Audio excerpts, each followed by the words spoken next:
গাড়ি যে পরিমাণ আমাদের মহাসড়কে থাকবার কথা তার থেকে অনেক বহুগুণ বেড়েছে এবং গার্মেন্টস একসাথে বেশি পরিমাণে সবগুলোই প্রায় একই সময়ে ছুটি হওয়ার কারণে ঈদের যে ঘরমুখী মানুষ সবাই কিন্তু রাস্তায় চলে আসে এই মহাসড়কে আসার ফলে যানবাহনের গতিতে কিছুটা ধীর হয়েছে, কিন্তু আমরা সার্বিক চেষ্টা করে যাচ্ছি।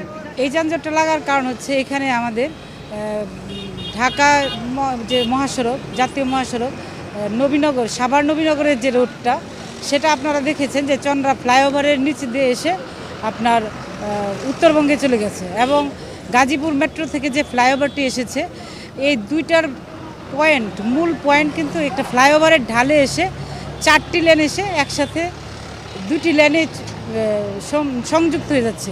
দেখা যাচ্ছে যে অতিরিক্ত পরিবহনের যে আপনার চাপ, সেই চাপটা সেই অল্প জায়গাতে সেটা কাভার করছে না।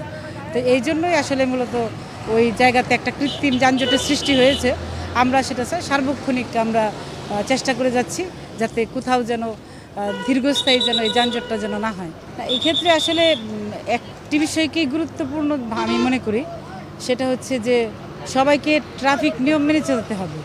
আমরা আসলে যেটা দেখি যে ঈদের যে আনন্দ, সবাই একসাথে আমরা ঘরে ফিরতে চাই, কিন্তু আমাদের এখানের রাস্তার সংকুলতা কিংবা পর্যাপ্ত পরিবহন ব্যবস্থা কিংবা এখানে একটা টার্মিনালের ব্যবস্থা করা, যারা গার্মেন্টসে যারা চাকরি করে তাদের জন্য নির্দিষ্ট যানবাহনের ব্যবস্থা করা, এই বিষয়গুলিকে আসলে একসাথে আপনার কাজ করতে হবে। তাহলে মনে হয় যে এই যে ট্রাফিক যে ব্যবস্থাপনাটা আরও বেশি সুশৃঙ্খল হবে এবং মানুষের যাত্রাটা, এই ঈদের যে আনন্দটা সেটা আরও বেশি স্বস্তিদায়ক হবে। কয়েকদিন যাবতে ঈদের আগে, ঈদের পূর্ববর্তী সময়ে আমরা মোবাইল কোর্টের মাধ্যমে ম্যাজিস্ট্রেটে সরাসরি এসে যারা অতিরিক্ত ভাড়া নিয়েছে কিংবা রং পার্কিং করেছে তাদেরকে কিন্তু জরিমানার আওতায় নিয়ে আসা হয়েছে এবং তাদেরকে তাৎক্ষণিকভাবে আইনের আওতায় নিয়ে আসার ফলে এবার কিন্তু অন্যান্য বারের তুলনায় চাঁদাবাজি আর যে সংবাদ আমাদের কাছে আসলে ওইভাবে ততটা আসেনি। আপনার এখানে যারা কাউন্টারের সাথে সম্পৃক্ত, এই কাউন্টারগুলো খোলা থাকলে আপনার চাঁদাবাজিটা বেশি হয়।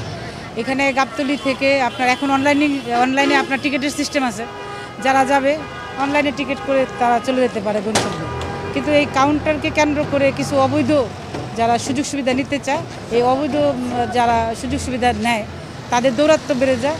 আমরা এখানে আইন শৃঙ্খলা পরিস্থিতি স্বাভাবিক করার জন্য আসলে এই কাউন্টারগুলোকে আমরা সাময়িক বন্ধ রেখেছি।